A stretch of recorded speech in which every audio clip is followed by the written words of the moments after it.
Assalamualaikum warahmatullahi wabarakatuh. Halo teman-teman, kembali lagi bersama saya Haidar Hamdi. Jadi pada kesempatan kali ini saya akan menjelaskan kepada teman-teman sekalian terkait tentang medan listrik. Pasti banyak di sini teman-teman yang belum mengetahui medan listrik itu apa.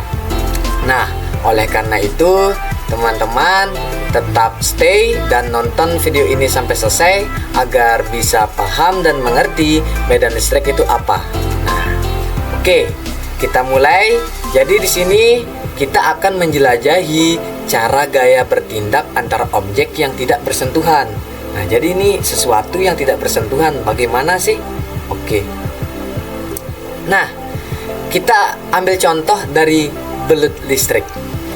Jadi kalian ingin tahu cara belut listrik itu bergerak dan berburu mangsa di perairan yang keruh dan berlumpur. Pasti bingung semua kan? Nah, terlepas dari namanya, belut listrik adalah jenis ikan pisau, bukan belut sejati. Belut listrik memiliki hubungan dekat dengan ikan emas dan lele. Ada organ khusus pada belut listrik yang disebut dengan elektrosit, mampu menghasilkan medan listrik di sekitarnya. Belut dapat mendeteksi hewan dan objek terdekat di dalam air ketika merasakan perubahan dalam medan listrik. Nah, apa itu medan listrik? Nah, jadi medan listrik adalah area yang mengelilingi partikel bermuatan di mana muatan lain dapat mengalami gaya. Nah, medan listrik ini biasanya ditunjukkan sebagai diagram panah. Nah, seperti ini teman-teman. Lihat dari gambarnya. Jadi ini namanya medan listrik di sekitar muatan positif. Nah, jadi tanda panah ini merupakan medan listriknya.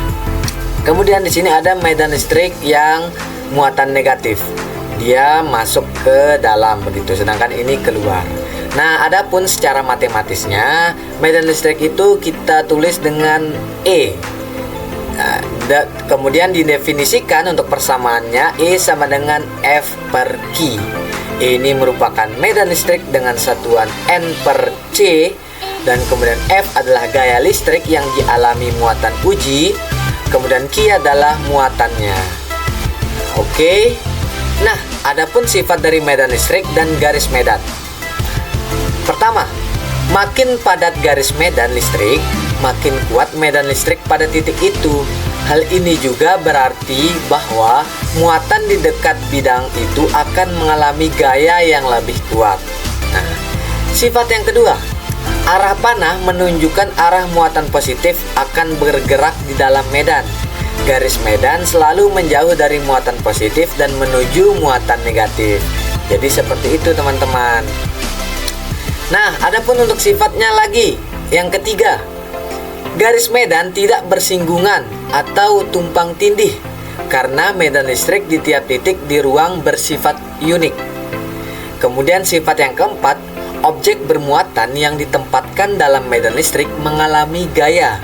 Arah gaya ini bergantung pada sifat muatan, positif atau negatif, dan arah medan tersebut. Nah, sekarang kita coba untuk belajar, uji belajar. Jadi ilustrasi dari nomor 1, 2, 3, dan 4 ini tidak benar. Maka bagaimana sih gambar yang benar? Nah, buat teman-teman yang sedang menonton, mungkin bisa mencoba terlebih dahulu jawabannya seperti apa. Nah, mungkin bisa di pause, dicari tahu bagaimana jawabannya. Nah, kemudian kita lihat apakah jawaban teman-teman sekalian benar atau tidak. Nah, di sini inilah kunci jawabannya untuk nomor 1. Jadi untuk nomor 1 ini yang muatan negatif, dia panahnya tidak keluar tapi ke dalam seperti ini. Kemudian untuk yang positif, dia sebaliknya tidak ke dalam tapi ke luar. Nah, kemudian untuk yang kedua, uji belajar yang kedua. Nah, di sini ada sebuah contoh soal. Contoh soal 1 di sini sebuah muatan titik Q dengan besarannya 2 mikrokolom diletakkan pada ruang. Hitung besar medan listrik pada jarak R sama dengan 0,3 meter. Kemudian tinggal kita penyelesaiannya. Masukkan rumusnya, I sama dengan K dikali Q per R kuadrat, yang dimana K ini merupakan konstanta, Q-nya adalah muatannya, dan R adalah jaraknya. Kemudian tinggal kita masukkan nilainya. Sudah dimasukkan, dioperasikan, dan mendapatkan hasilnya, yaitu medan listrik 2 kali 10 pangkat 5 N per kolom. Begitu teman-teman, contoh soal sederhananya.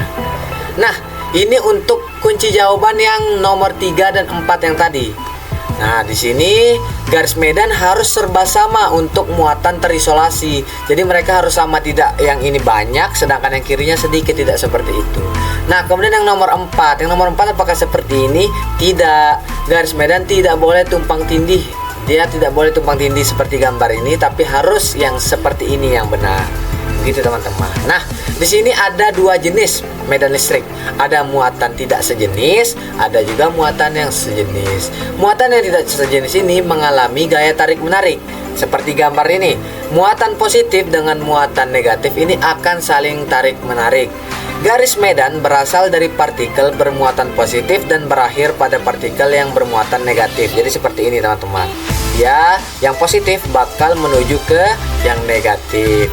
Di dekat tiap partikel garis medan lebih padat menunjukkan medan listrik yang lebih kuat dekat dengan muatan itu. Nah, jadi di bagian ini medan listriknya lebih kuat teman-teman. Nah, kemudian ada yang jenis kedua, yaitu muatan sejenis. Muatan sejenis ini mengalami gaya tolak-menolak. Untuk muatan positif, garis medan listrik memancar ke segala arah. Nah, seperti ini. Nah, jadi muatan positif dengan muatan positif ya saling tolak-menolak. Ibaratnya laki-laki dengan laki-laki yang tidak mungkin bisa bersatu, kan seperti itu. Lain halnya dengan laki-laki dengan perempuan. Itu sebagai analogi sederhananya. Nah, kita uji belajar yang kedua. Kita memiliki di sisi kiri muatan positif, di sisi kanan muatan negatif. Nah, kira-kira bagaimana kita menggambarkan medan listrik di antara dua lempeng muatan tidak sejenis ini? Teman-teman bisa kembali mencoba. Apakah jawaban teman-teman benar ataukah salah? Nanti kita lihat untuk di kunci jawabannya. Nah, ini untuk kunci jawabannya. Jadi untuk yang muatan positif jelas seperti yang sebelumnya, bahwa jika muatannya tidak sejenis, pasti muatan positif akan menuju ke muatan negatif. Dua lempeng yang bermuatan tidak sejenis menghasilkan medan listrik yang serba sama. Kemudian seperti itu teman-teman. Oke, kita lanjutkan. Nah, medan listrik di kehidupan nyata. Nah, mungkin kita juga bingung, medan listrik ini bagaimana sih jika di kehidupan sehari-hari? Nah, contohnya mungkin sering kita lakukan yaitu menggosok balon ke rambut. Nah, ini sering dulu kita masih kecil, masih ketika SD, SMP, sering melakukan hal seperti ini. Nah, ketika kita menggosokkan balon ke rambut, elektron itu berpindah dari rambut ke balon menciptakan medan listrik. Nah, jadi seperti ini, nah tarik menarik gitu. Nah, yang kedua yaitu petir. Jadi selama badai, dalam badai petir, medan listrik terbentuk di antara awan dan tanah yang akhirnya menghasilkan petir. Nah, jadi di bawah ini, di tanah ini ada muatan positif, di atas awan ini ada muatan negatif. Bertemulah, jadilah petir. Seperti itu sederhana teman-teman. Ada kemudian yang berikutnya ada namanya kapasitor. Nah, ini merupakan alat ya teman-teman, merupakan komponen listrik. Medan listrik dihasilkan ketika perbedaan potensial terjadi. Jadi ada plus dan ada negatif, atau ada positif, ada negatif gitu teman. Perbedaan potensial mengukur energi potensial yang tersimpan persatuan muatan di seluruh lempeng kapasitor. Generator Van de Graaff.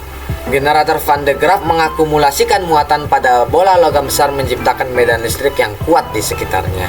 Itu contoh-contohnya. Nah, jadi kesimpulannya teman-teman bahwa medan listrik itu adalah wilayah di sekitar partikel bermuatan, di mana muatan lain dapat mengalami gaya sejenis tidak sejenis, yang pasti dia pasti akan mengalami gaya tarik menarik atau tolak menolak. Yang kedua yaitu garis medan. Garis medan ini membantu memvisualisasikan medan listrik yang mengelilingi partikel bermuatan, berawal dari muatan positif dan berakhir pada muatan negatif. Penerapannya seperti pengaplikasiannya kayak kita menggunakan balon di rambut, terjadinya petir, penggunaan kapasitor dan generator Van de Graaff. Jadi itu sedikit tentang materi medan listrik teman-teman sekalian. Mungkin sekarang teman-teman sudah ada gambaran medan listrik itu apa. Nah, jadi dengan begitu ketika teman-teman ditanyakan sudah paham dan sudah tahu medan listrik itu apa, dan bisa menjelaskan ke teman-teman dan masyarakat di sekitarnya. Mungkin itu saja penjelasan dari saya. Lebih kurangnya saya mohon maaf. Apabila ada kata-kata yang salah dari saya mohon maaf. Apabila ada kata-kata yang benar, itu semua atas kebaikan Tuhan Yang Maha Esa. Sekian dari saya. Akhir kata, wassalamualaikum warahmatullahi wabarakatuh. Selamat malam. Dadah teman-teman.